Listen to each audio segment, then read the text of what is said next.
Okay, you know what all she intends to do in the first day. First day, she wants to have a look at her teacher primarily. Then she wants to have a look at her near and dear ones, and then child. She wants to have a look at innocence of the child. Then dogs, and minute things that she uses every day. Okay, now we will discuss what she intends to do on the second day of her sight.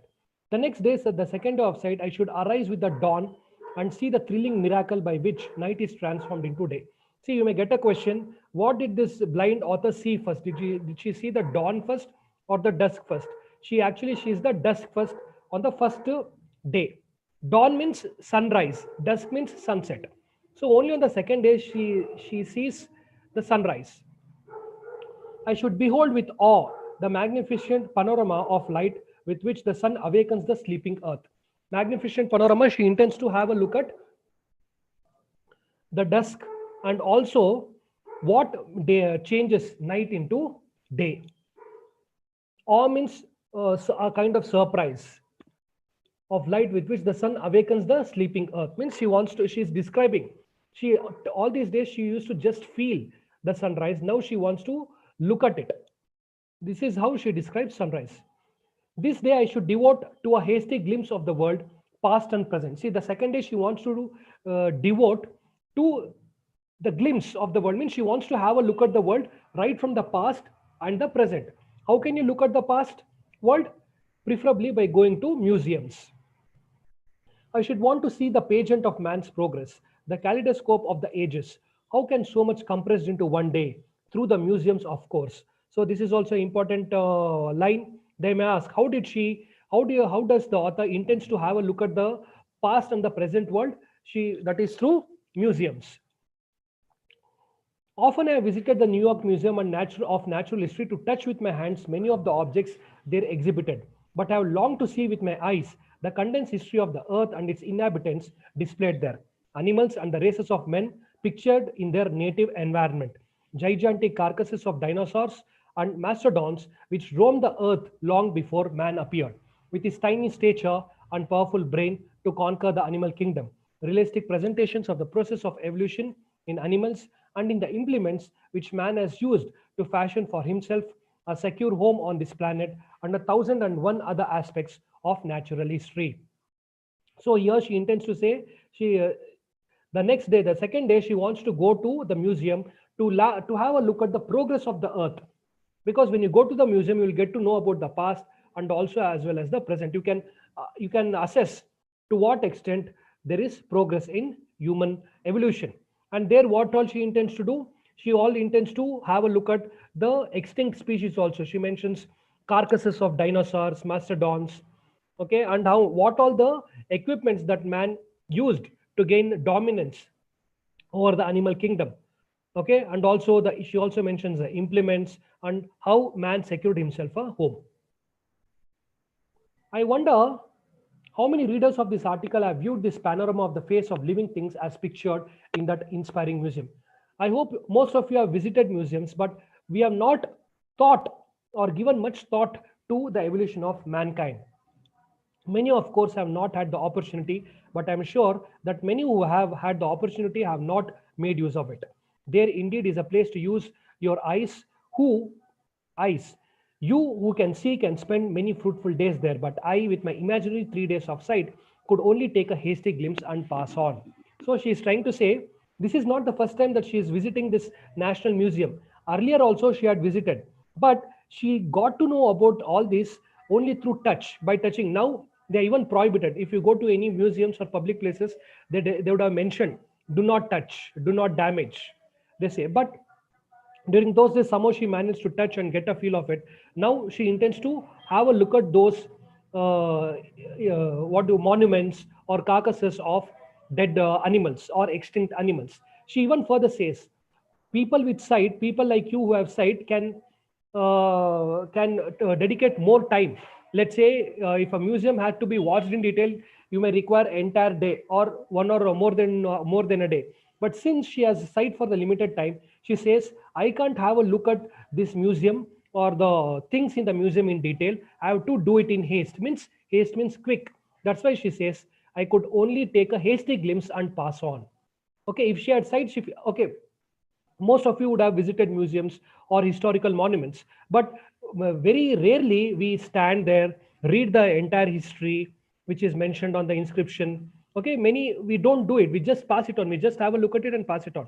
But she wants to have a look at it in detail, but unfortunately she can't because her site is only for 3 days. My next stop would be to the Metropolitan Museum of Art. See, first, where does she go? First, we she says she had gone to often have visited the New York Museum of Natural History.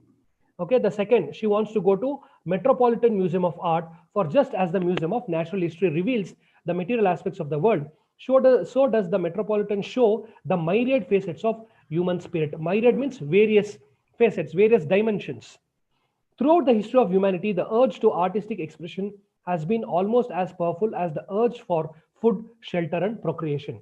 So, the author tries to say just like how human beings require food, clothing, and procreation means bringing the next generation. Similarly, art is also important. She equates artistic expression with that of just like how we have urge to have food when we are hungry, how do we need a shelter to live, how human beings procreate.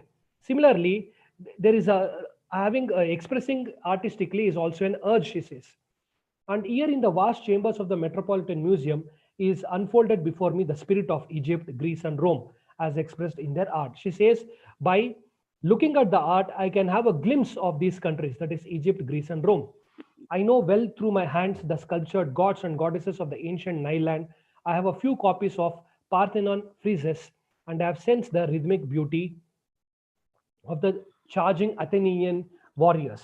Apollos and Venuses and the winged victory of Samothrace are friends of my fingertips. The gnarled, bearded features of Homer are dear to me, for he too knew blindness.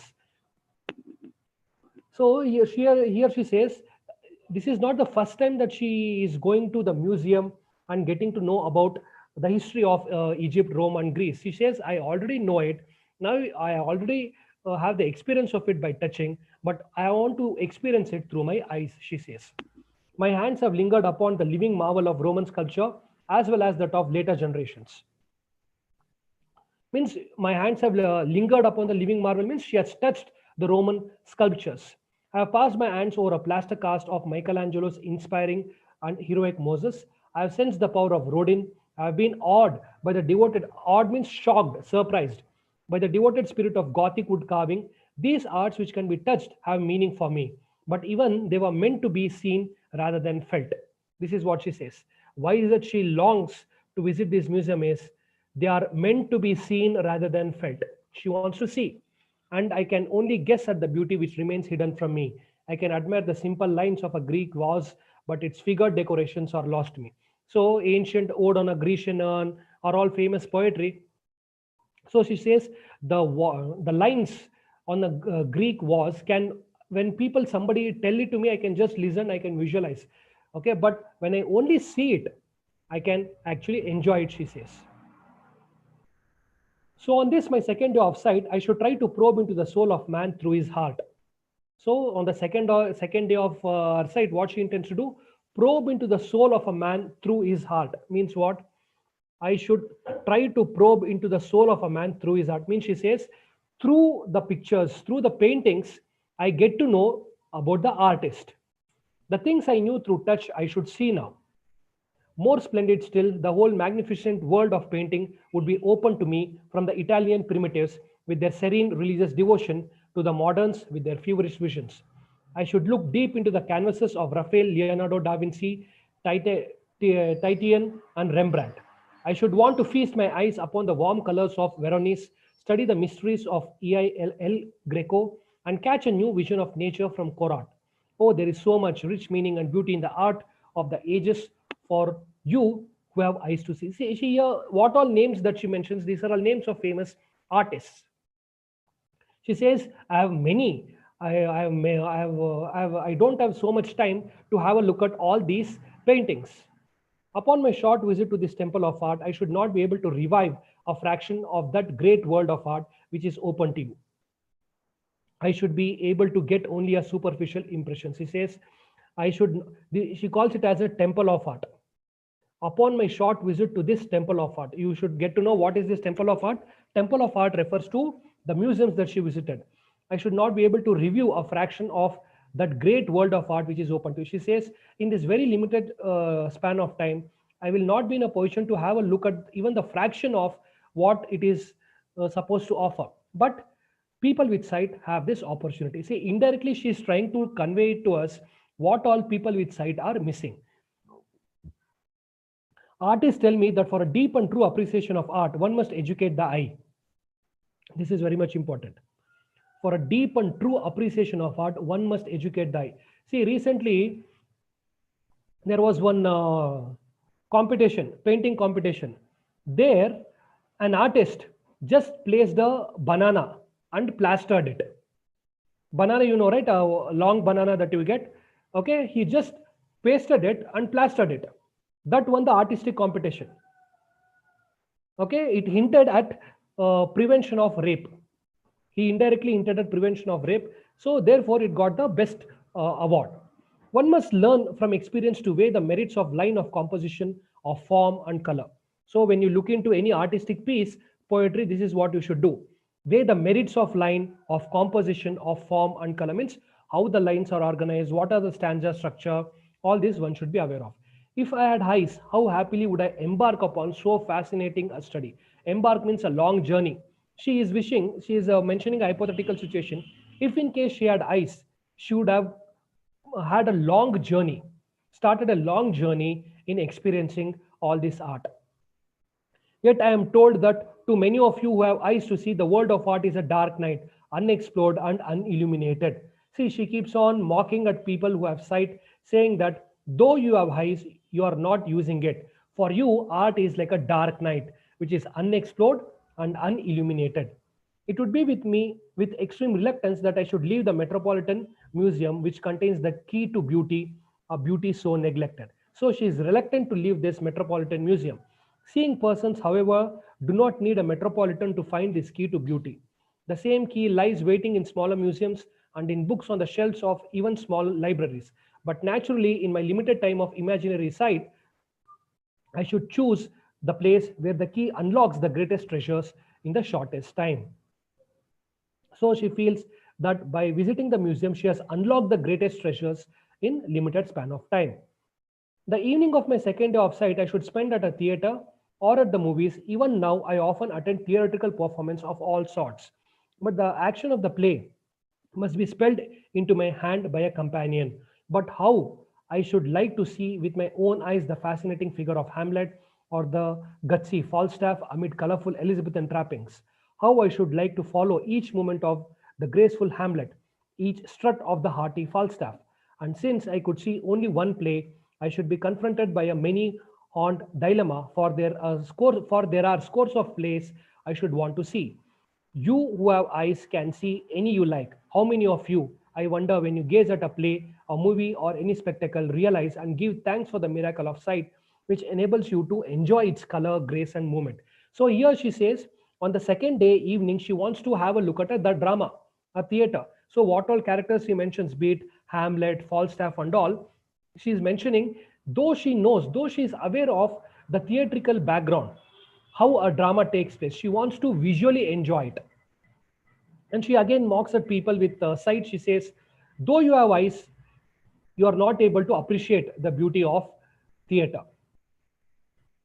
You have failed to appreciate and failed to enjoy the color, grace, and movement of the theater. I cannot enjoy the beauty rhythmic movement except in a sphere restricted to the touch of my hands. I can vision only dimly the grace of a Pavlova, although I know something of the delight of rhythm, for often I can sense the beat of music as it vibrates through the floor. Here she says, I cannot enjoy the beauty rhythmic movement except in a sphere restricted to the touch of my hands. So she says, all these days she used to enjoy only through touch, but now she can enjoy it only through sight also. I can vision only dimly the grace of Pavlova, although I know something of the delight of rhythm, for often I can sense the beat of a music as it vibrates through the floor. She's talking about the music now. Okay, now she can, you really see it and enjoy it. I can well imagine that Cadenced motion must be one of the most pleasing sights in the world. I have been able to gather something of this by tracing with my fingers the lines in sculptured marble. If this static grace can be so lovely, how much more acute must be the thrill of seeing grace in motion? So now she's talking about dance forms. Earlier, she talked about theater. Then in this para, she is talking about the music and dance forms. So she see for a blind person cannot comprehend what is a salsa or what is hip hop or other kinds of things. She can just visualize what it could be, but now through sight she can literally see the movements of dance. So this particular para, she focuses on music and dance. One of my dearest memories is of the time when Joseph Jefferson allowed me to touch his face and dance as he went through some of the gestures and speeches of his beloved Rip Van Winkle. I was able to catch thus a meager glimpse of the world of drama, and I shall never forget the delight of that moment. But oh, how much I must miss, and how much pleasure you seeing ones can derive from watching and hearing the interplay of speech and movement in the unfolding of a dramatic performance.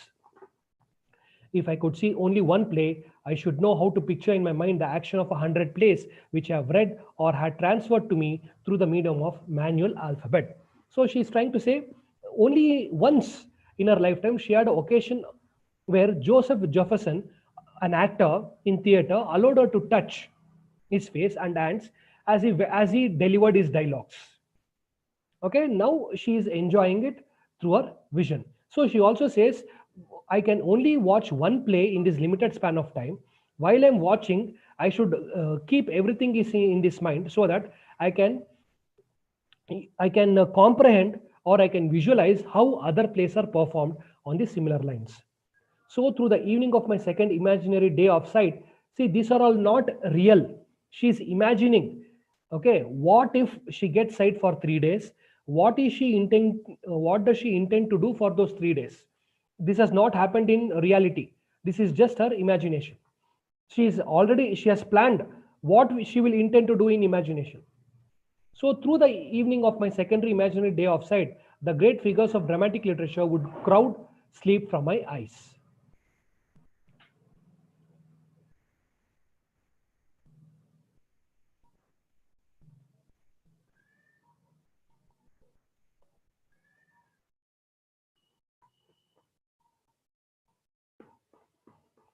Okay, go through it. I will